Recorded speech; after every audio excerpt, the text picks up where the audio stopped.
Dans l'Ain, troisième journée du procès du meurtrier présumé de la postière de Montréal-Lacluse. La famille de la victime, Catherine Burgot, a été appelée à la barre aujourd'hui. Malgré l'émotion, les enfants ont pu s'exprimer 13 ans après les faits. Sur place, Franck Grasso.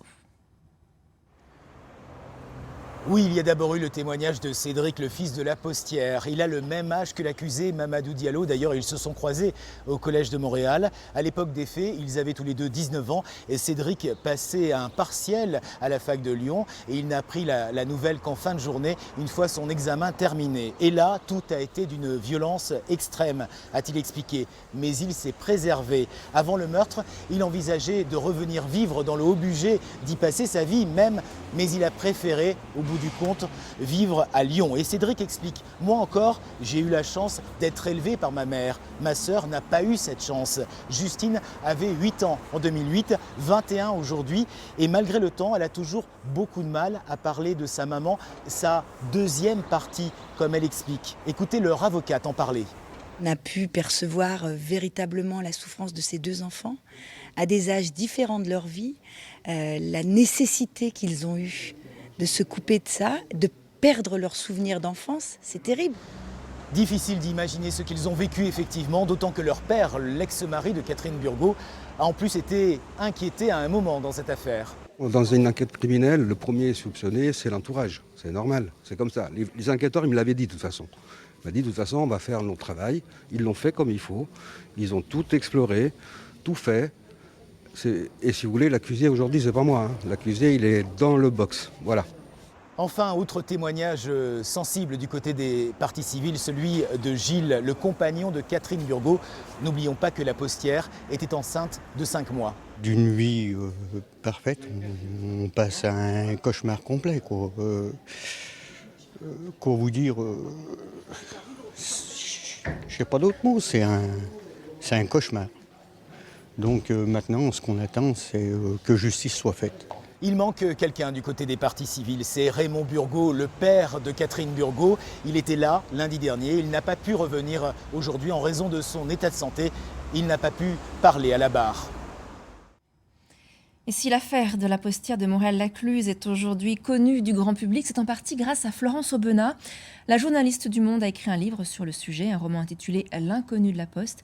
Florence Aubenas suit le procès pour son journal en ce moment. Franck Grasso l'a rencontré. L'inconnu de la Poste, c'est le livre qui a médiatisé en fait cette affaire, écrit par Florence Aubenas. C'est en fait plutôt la première partie de l'affaire, le premier volet avec Gérald Thomasin qui est absent, disparu. C'est toujours un grand mystère.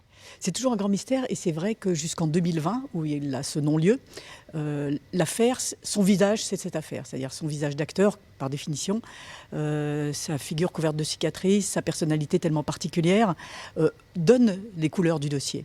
Et c'est vrai que dans la poste avait été trouvé, dans la poste, le lieu de la scène de crime, avait été trouvé un ADN qui n'était pas le sien. Et il y avait ce visage de personne désignée comme coupable, de suspect numéro 1 qui a fait 3 ans de prison, et cet ADN qui ne matchait pas avec le sien. Et c'est vrai que très tardivement, l'ADN a matché et le procès est celui de ce porteur d'ADN, monsieur Diallo.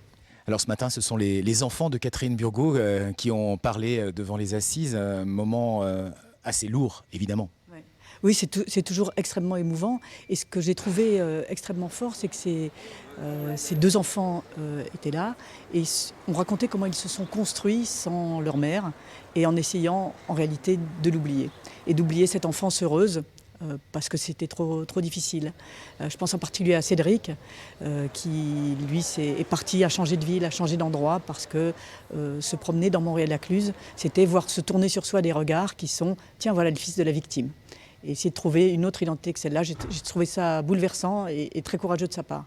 Et la chose aussi que je trouve très touchante, c'est l'absence. On a parlé de celle de M. Thomasin, mais je voudrais surtout parler de celle de M. Burgot, qui est le père de Catherine Burgot, qui pendant toutes ces années a tout fait pour être là aujourd'hui. Il n'avait qu'une peur, c'est de ne pas pouvoir être là. Et aujourd'hui, sa maladie le prive de quelques jours d'audience. Et moi, chaque minute, je pense à lui en me disant combien c'est injuste. Des images signées Marine Zamit. Et bien sûr, le procès reprend demain et se tient jusqu'au 4 avril.